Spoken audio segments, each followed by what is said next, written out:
설교의 말씀은 변화의 소리라는 제목으로 여러분과 함께 말씀을 공부하도록 하겠습니다. 여러분, 저희는 지금 변화의 잉태, 또 변화의 어떤 개혁이라는 표현을 썼었는데요. 개혁의 어쩌면 그 탄생과 또 개혁의 시작, 이해에서부터 시작된다. 오늘은 어쩌면 제일 중요한 부분이고 여러분이 깊게 생각했으면 하는 부분입니다. 변화의 소리. 이런 변화의 소리가 뭐가 있을까요? 아마 여러 가지 소리를 우리는 들을 수도 있고 또 생각할 수도 있습니다. 하지만 성경에서 나오는 참 변화의 소리를 한번 우리가 들어보면 좋을 것 같아요. 오늘 제일 먼저 마가복음 1장 15절 같이 한번 여러분 찾아볼까요? 여러분이 가지고 있는 핸드폰이든 여러분이 가지고 있는 성경책이든 마가복음 1장 1절에서 15절을 찾아주시기 바랍니다. 마가복음 1장 15절 제가 읽도록 하겠습니다. 예수님이 외친 변화의 시작을 알리는 소리였어요. 드디어 때가 왔다. 하나님의 나라가 가까웠으니 회개하고 기쁜 소식을 믿어라. The time has come. 이런 표현을 썼어요. 여러분, 드디어 때가 왔다. 어떤 때가 왔다는 것인가요? 여러분 한번 생각해 보면 좋을 것 같아요. 갑자기 사람들이 들었을 때 드디어 때가 왔다. 대체 무슨 때가 온 걸까요? 여러분 아마도 오래된 것을 보내고 새 것을 기대해 볼 때가 아닌가 하는 생각이 듭니다. 여러분 저희도 때가 왔어요. 2020년을 보낼 때 2021년을 맞이할 때가 왔습니다. 드디어 때가 왔다. 또 다른 의미는 뭘까요? 구약이 사라지고 신약의 시대가 오는 그때를 얘기합니다. 여러분 그 다음에 얘기합니다. 어떤 때인지 하늘나라가 가까운 때라고. 하늘나라, 우리가 원하는 나라, 우리가 가고 싶은 나라, 새로운 나라, 좋은 나라, 바로 그 나라가 가까이 왔다고요. 그리고 얘기합니다. 회개하라. 다른 말로 이야기한다면 변화란 얘기죠. 너희의 방향을 바꿔라. 생각을 바꿔라. 방법을 바꿔라. 바로 그게 회개의 뜻입니다. 물론 그 중에는 죄에서 회개하라 그 말도 있습니다. 하지만 죄에서 회개란 말에 또 다른 표현을 쓴다면 삶의 방법, 사랑의 방법, 그 모든 걸 바꾸라고요. 왜요? 하늘나라에 가기 위해서는 그 변화를 주어야만 한다고요. 여러분 미래학 교수가 애프터 코로나 이 시대를 끝내고 난 다음에 어떤 일이 도래할 것이냐에 대해서 질문했을 때 그런 표현을 썼습니다. 지금 우리 이 시대의 지배구조는 그러니까 리더십이죠. 너무 노후화되어 있다고, 너무 오래됐다고요. 새로운 시대를 맞이하기 위해서는 새로운 리더십이 필요하다고. 여러분 하늘나라는 왔는데 하늘나라는 가까이 왔지만 그 하늘나라가 우리 것이 되기 위해서는 repentance, 회개, 변화가 있어야 된다고 얘기합니다. 여러분 저희 교회도 변화의 시점에 있다고 저는 믿습니다. 너무나 많은 것들을 훌륭하게 해왔지만 지금 여러 가지가 답보 상태, 좀 어려운 말인가요? 여러분 뭔가 장벽에 부딪혀 있어요. 우리가 원하는 일이, 우리가 하고 싶은 일이 할 수 없는 그런 장애물이 있는 듯한 느낌이 들기도 합니다. 또 우리 가정도 마찬가지예요. 이제까지 썼던 툴들이요. 우리 아이들에게 대하고 아내를 대하고 우리가 썼던 그 많은 방법들이 더 이상 새롭거나 더 이상 영향력을 잃어버린 부분도 있다는 생각이 들어요. 그래서 얘기하기를 드디어 때가 왔으니 하늘나라가 가까웠으니 회개하라고. 그 다음에 마지막으로 준 말이 뭔지는 기쁜 소식을 믿으라. 이런 표현을 씁니다. 대체 기쁜 소식은 뭘까요? 여러분 코로나 바이러스가 끝났다가 기쁜 소식일까요? 물론 그게 기쁜 소식이겠죠. 하지만 준비되지 않았다면 그 시대를, 새로운 시대를 맞이할 수는 없을 수도 있습니다. 기쁜 소식은 바로 예수님의 방법이죠. 기쁜 소식은 바로 예수님이 주시는 그 방법이 기쁜 소식이죠. 이제껏 우리가 썼던 방법은, 이제껏 우리가 생각했던 건 다 회개하라, 변하라, 그리고 나서 예수 그리스도를 믿어라. 그때 우리는 하늘나라에 들어갈 수 있다. 바로 그것이 예수님이 이 땅에 알리는 변화의 메시지였어요. 첫 번째 소리였죠. 그때 사람들은 어떻게 반응했나요? 여러분, 사람들도 변화의 소리를 냅니다. 변화의 시기에 또 다른 소리가 사람들의 입에서 외쳐집니다. 제가 화면을 쉐어하도록 하겠습니다. 바로 그 소리는 왜라는 소리였어요. Why? 여러분, 우리가 이 왜라는 소리는 우리 아이들한테 잘 듣습니다. 뭐 시키면 왜요? 왜요? 이런 표현을 많이 쓰죠. 이 구절을 볼까요? 여러분, 얘기합니다. 사람들이 예수님한테 왜 예수님은 세무원이나 죄인들과 함께 식사를 하십니까? 왜 예수님의 제자들은 금식을 안 합니까? 왜 예수님과 예수님의 제자들은 안식일 날 하지 말아야 될 일을 합니까? 하고 물어봅니다.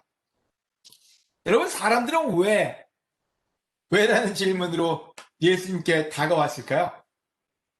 여러분, 이 구절, 여러분이 잘 아는 구절이에요. 마가복음에 나오는 2장 16절, 18절, 24절에 나오는데 그 한 장에 사람들의 반응은 다 통일되어 있습니다.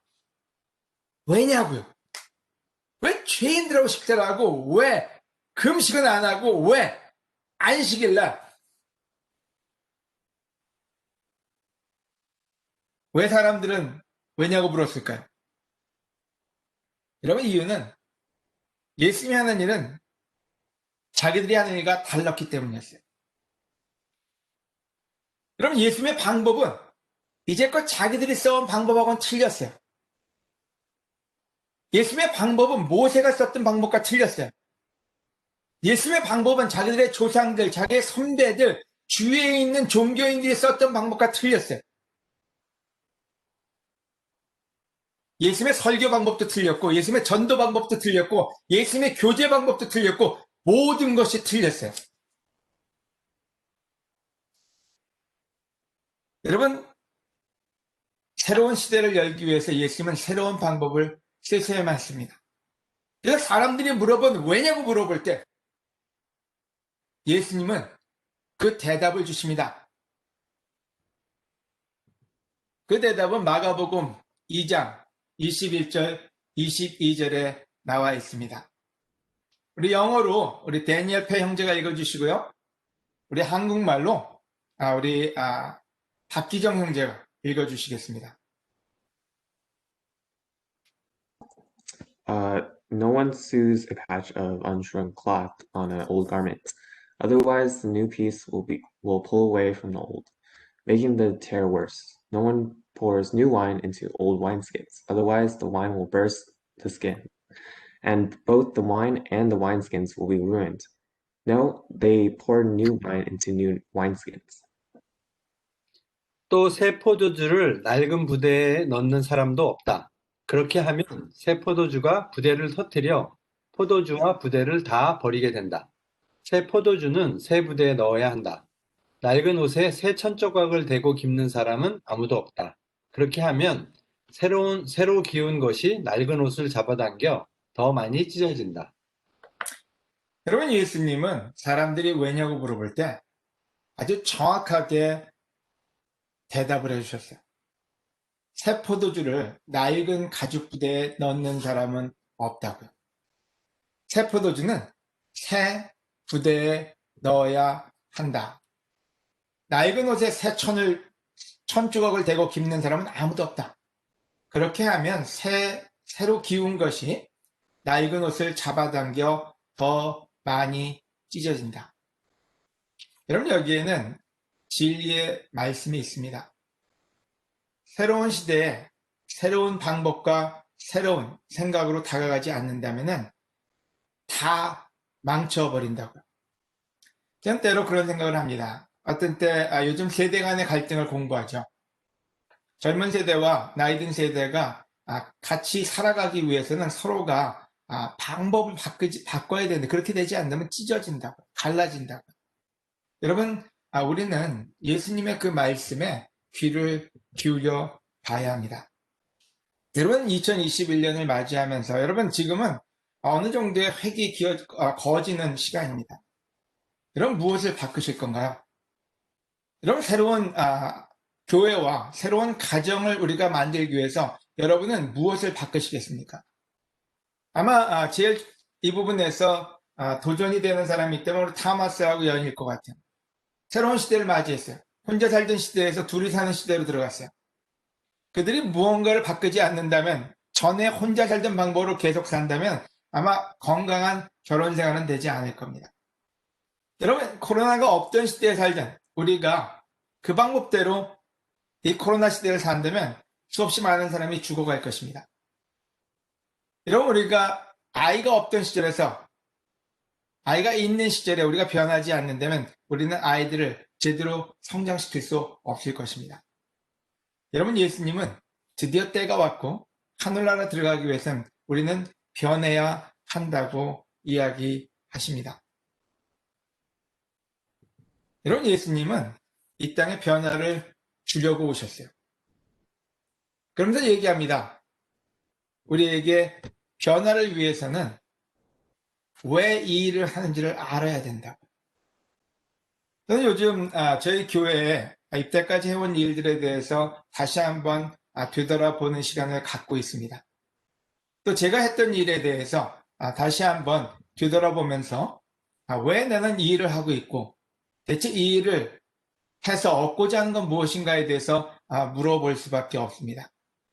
여러분 오늘 잘 생각해 보면 좋을 것 같아요. 왜 유대인들은 죄인들하고 식사를 안 했을까요? 왜 유대인들은 안식일을 생각하면서 그게 부담으로, 명령으로, 계명으로 와닿았을까요? 왜 유대인들은 그렇게 힘들게 예루살렘까지 가서 예배를 드려야만 됐을까요? 좋아하지도 않으면서 왜 헌금을 하고, 좋아하지도 않으면서 왜 성찬을 하고, 좋아하지도 않으면서 왜 찬양을 하고, 좋아하지도 않으면서 왜 그 모든 일을 했을까요? 그들한테 번거로운 일이었고 부담이었는데 왜 그 일을 계속했을까요? 여러분 많은 질문이 나옵니다. 이 사람은 먹고 마시는 죄인들의 친구다. 그때 예수님은 얘기합니다. 뭐라고요?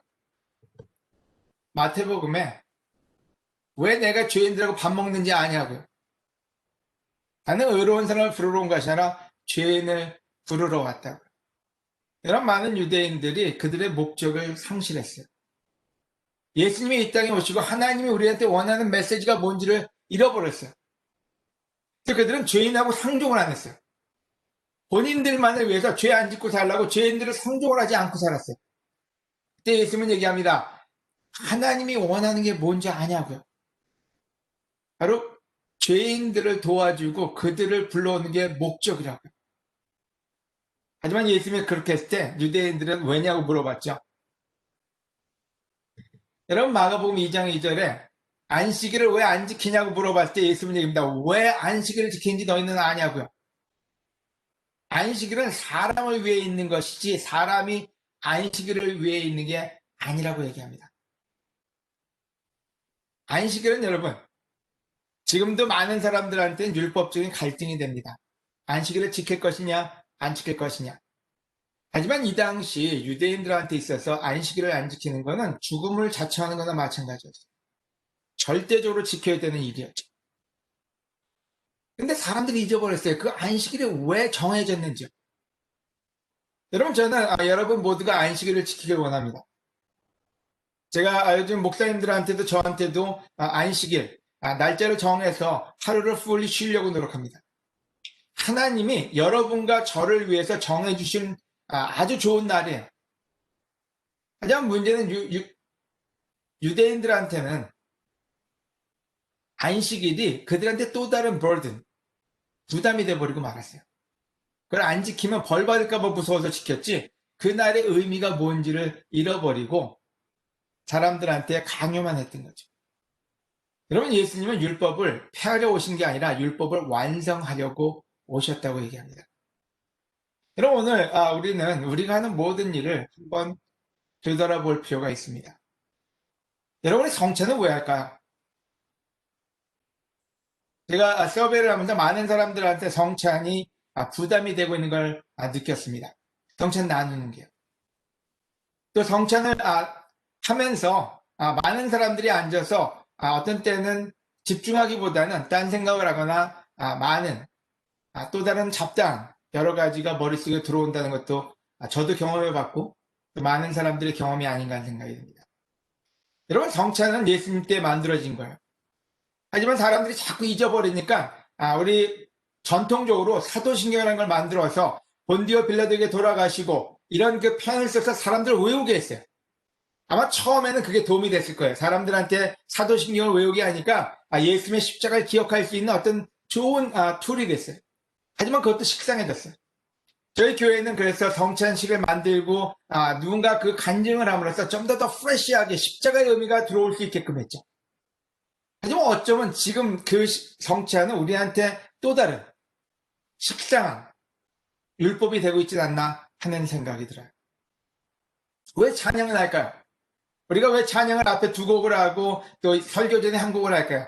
그 찬양의 의미도 어쩌면 퇴색하고 있는지도 몰라요. 우리에겐 전통이 돼버리고 우리한테는 하나님을 따르기 위해 해야만 되는 것으로 변하고 있지는 않은지요. 여러분 모든 게 나쁘다는 얘기도 아닙니다. 하지만 모든 게 좋다는 얘기도 아닙니다. 바로 그 중심을 잃어버리면 왜 우리가 이 일을 하는지를 잃어버린다면 그 모든 것은 헛되고 우리는 하나님을 헛되게 예배하는 사람들이 돼버리고 말 거예요. 여러분 예수님은 그래서 이 땅에 오셔서 모든 것을 바꾸셨습니다. 하지만 모든 것에 포함되지 않는 것이 있습니다. 이게 뭘까요? 저는 그거를 우리가 잘 이해할 수 있는 말로 유통기한이라고 표현을 하고 싶습니다. 여러분 집에 혹시 유통기한이 지난 음식이 있으신 분 있으십니까? 여러분 한번 여러분의 부엌에 있는 캐비넷을 한번 열어보세요. 이 유통기한이 지난 깡통부터 시작해서 먹을 게 쌓여있는 집이 있을 겁니다. 저도 가끔 냉장고 열어보면은 냉동고 유통기한이 지난 음식들이 있어요. 어떤 때 템테이션이 와요. 이걸 먹을 것인가 버릴 것인가. 또 여러분의 약통을 한번 뒤져보세요. 이 약통에는 유통기한이 끝난 약들도 굉장히 많죠. 어떤 때 아까워요. 버리기가. 그래서 어떤 때는 그것을 가지고 있거나 또 때로는 유통기한이 지난 음식을 먹습니다. 아까워서. 혹시 한번 여러분 손 들어보실래요? 유통기한 지난 거 먹어보신 분? 어떻습니까? 여러분 어떤 때는 괜찮아요. 하지만 어떤 때는 복통이 일고 토하고 우리 토사광난이라고 그러죠. 또 어떤 때는 약을 먹고 이 약이 효과가 있나 없나 그런 느낌을 받을 때가 있어요. 여러분 우리 교회 안에는 유통기한이 지난 것들이 있지는 않을까요? 우리 한번 말씀을 보겠습니다. 마가복음 7장 7절입니다. 그들은 사람이 만든 법을 마치 내 교훈인 것처럼 가르치고 있으니 나를 헛되이 예배하고 있다. 여러분 예수님이 그때 왜 변화를 주는지를 설명을 합니다. 많은 것들이 사람이 만든 법이 꼭 하나님이 주신 것처럼 그걸 따르고 지키고 있다. 나쁜 건 아니었어요. 시작은. 좋은 것들을 시작했지만 그것이 더 이상 효력이 없는데도 사람들은 그게 하나님한테 받은 것처럼 변하지 않으려고 했던 거죠. 똑같은 구절에 얘기합니다. 뭐라고 표현하는지는 바리새파 사람들과 유대인들은 원래 조상들이 지켜온 전통에 따라 조상들이 지켜온 우리 선배들이 지켜온 우리 믿음의 선배들이 지켜온 전통에 따라서 너무나 많은 일을 해야만 됐어요. 그래서 맨 끝에 써 있습니다. 지켜야 할 일이 참 많았다. 똑같은 구절이죠. 너희는 그런 전통으로 하나님의 말씀을 헛되게 하였으며 이 밖에도 그와 같은 짓을 많이 하고 있다. 좀 누가 번역을 했는지 여기서는 그와 같은 일이라고 안 하고 짓이라고 했어요. And you do many things like that. 이와 같은 것들을 많이 하고 있다. 그럼 어쩌면 지금 기독교는, 어쩌면 지금 우리 교회는 사람이 만든 여러 가지를 하나님께 받은 것처럼 많이 하고 있는지도 모릅니다. 어쩌면 저에게도 책임이 있겠죠. 교회 인도자로서 여러 가지를 프랙티스를 해왔고, 어쩌면 어쩌면 가정주부나 마찬가지죠. 집에서 유통기한이 있는 거 있으면 버려야 되는데, 그냥 계속 킵하고 있던 거죠. 이거라도 있으면 도움이 될까 하는 마음이 있어요. 하지만 여러분, 우리 2021년을 맞이하면서 새로운 시대와 새로운 세대와 새로운 우리의 문을 열기 위해서는 버려야 될 건 과감히 버려야 되지 않을까. 저는 2021년을 우리 교회가 새로 태어나는 교회가 되기를, 또 이 미니스트리가 새롭게 태어나는 미니스트리가 되기를 원합니다. 그래서 오늘 여러분, 오늘부터 숙제를 드리고 싶어요. 여러분이 곰곰이 생각해 보면 좋을 것 같아요. 우리가 하고 있는 많은 일들 중에서 버려야 될 것은 무엇인가? 우리가 하고 있는 일 중에서 우리가 왜라는 질문을 던져서 그 중심을 잃어버리는 것은 무엇이 있나? 확인해 볼 수 있는 그런 앞으로의 3일이 되고, 또 2021년 시작하는 우리들의 마인셋이 되기를 권해드립니다. 하지만 유통기한이 없는 것도 있습니다. 여러분, 모든 게 유통기한이 있을까요? 아니요, 유통기한이 없는 게 있다고 합니다. 여러분 집에 있는 소금이 아마 유통기한이 없나 봐요. 모르겠어요. 또 여러분이 가지고 있는 것 중에는요, 여러분 오래 놔둬도 괜찮아요. 물론 맥도날드도 유통기한이 없습니다. 하지만 맥도날드는 좋은 예는 아니에요. 썩지도 않고 그냥 그대로 있는다 그러더라고요. 유통기한이 없는 거, 우리 고린도전서에 나와 있습니다. 예수님은 정의를 정확하게 내리셨어요. 버려야 될 것과 버리지 말아야 될 것. 고린도전서 13장 8절입니다. 사랑은 결코 없어지지 않습니다. 그러나 예언도 없어지고 방언도 그치고 지식도 사라질 것입니다. 여러분, 예언 좋은 거예요. 또 다른 말로 하면 말씀이고요. 또 다른 말로 하면은 선지자들이 준 많은 것들이죠. 방언도 놀라운 거예요. 우리 언어요. 또 다른 언어, 우리가 하나님께 얘기하는 언어, 아름다운 거예요. 지식이요. 여러분, 지식이 나쁜 겁니까? 아니요. 독도 아니고요. 지식. 좋은 거예요. 널리지요. 근데 성경은 얘기합니다. 다 사라질 거라고요. 그 모든 거에는 유통기한이 있다고요. 하지만 사랑은 유통기한이 없다고 얘기합니다. 바로 그래서 얘기합니다. 하나님은 사랑이시고 예수님은 내가 너희를 사랑한 것처럼 서로 사랑하라고 얘기합니다. 여러분, 예수님은 모든 걸 바꿨지만 사랑은 바꾸지 않으셨습니다. 여러분, 바로 그 똑같은 장에 이런 표현을 쓰죠. 그러므로 믿음, 희망, 사랑, 이 세 가지는 항상 남아있을 것이다. 여러분, 유통기한이 없다는 얘기죠. 그 중에 제일 큰 것은 사랑입니다. 여러분, 오늘 한번 여러분 깊이 생각해 보시기를 권해드립니다. 우리가 하고 있는 많은 일들이요. 어떻게 변화시켜야지 우리는 하나님이 원하는 가정, 하나님이 원하는 교회, 하나님이 원하는 축복된 삶을 살 수 있을까요? 저는 오늘 여러분에게 숙제를 드리고 저에게 또한 숙제를 부여합니다. 예수님은 얘기합니다. 기쁜 소식을 믿으라고요. 바로 예수님의 방법이 기쁜 소식이고 예수님은 그것을 우리에게 보여주셨다고요. 자, 우리 정리해 볼까요? 예수님은 변화를 위해서 예수님의 하늘에 계신 위치를 땅으로 내려오셨습니다. 그래서 제가 설교 제목으로 이렇게 얘기했죠. 내려다보지 말고 내려가라고요. 여러분, 예수님은 하늘의 언어를 포기하시고 땅의 언어를 선택하셨습니다. 우리의 언어요. 여러분, 미국은 전 세계에 나가서 영어를 배우라고 얘기할지 모릅니다.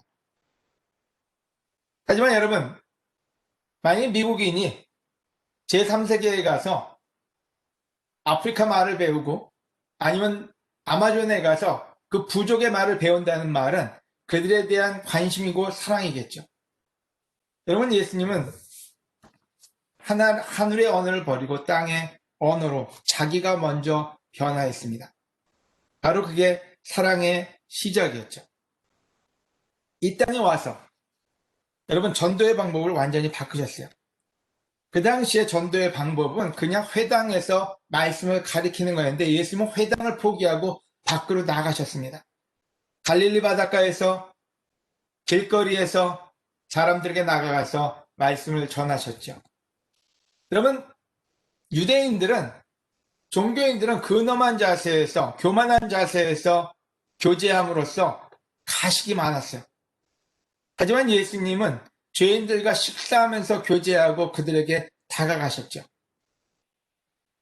여러분 유대인들은 성전이 아니면 예배를 드리지 않았습니다. 그래서 6월절에도 예루살렘으로 사람들이 다 걸어와야만 했어요.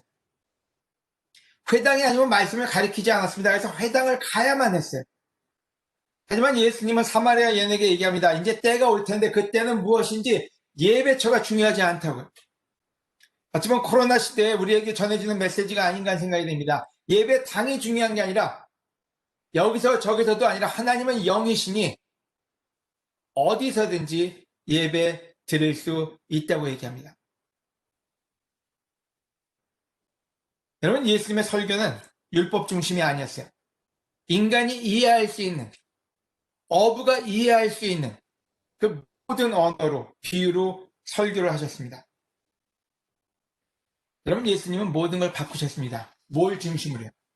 사람들을 위해서 모든 걸 바꾸셨고 우리 삶이 변화되게끔 모든 것을 프로바이드 해주셨습니다. 여러분 오늘 저는 저에게 여러분에게 이런 표현을 씁니다. 우리 삶의 방법을 바꿔보자고요. 여러분 생각하는 방법 우리가 사랑하는 방법을 바꿔보자고요. 왜냐하면 그게 변하지 않는다면 우리는 망할 것이다. 말라기는 표현을 쓰고 있습니다. 새로운 시대를 맞이하면서 여러분 무엇을 바꿀 것인가? 여러분 지금 전 세계는 코로나 이후에 대한 엄청난 걱정과 또 논의를 계속해 가고 있습니다. 코로나 이후에는 여러 가지가 바뀔 거라고 얘기합니다. 어쩌면 직장 환경이 바뀔 것이고요. 먹고 사는 구도가 바뀔 것이고요. 또 비대면이냐 대면이냐 예배를 어떻게 봐야 될 거냐 많은 것이 바뀔 거라고. 여러분 무엇이 바뀔지 모릅니다. 하지만 우리는 바꿀 수 없는 것이 있습니다. 사랑, 믿음, 소망. 그것을 지키고 우리에게 풍요로운 삶을 갖기 위해서는 무엇을 바꾸는 것이 필요할까? 어쩌면 지금 우리가 가져야 될 숙제가 아닌가 하는 생각이 듭니다. 두 번째 당신은 새로운 세대를 맞이하면서 무엇을 바꿀 것인가? 여러분 새로운 세대, 우리 젊은 제너레이션이 오늘 좀 너무 자랑스럽게 우리 대학부가 우리 예배를 인도해 줬습니다. 더 많은 젊은이들을 구원하기 위해서는 더 많은 우리 아이들을 하나님 나라로 인도하기 위해서는 대체 우리는 무엇을 바꿔야 될까요? 여러분 하늘나라는 그들과 함께하는 게 하늘나라입니다. 축복된 나라죠. 하지만 변하지 않으면 그들에게 영향력 있는 우리가 될 수는 없습니다. 여러분 마지막으로 말라기에서 얘기하는 하나님이 원하는 예배, 하나님이 원하는 교회를 만들기 위해서 우리는 무엇을 바꿔야 할 것인가?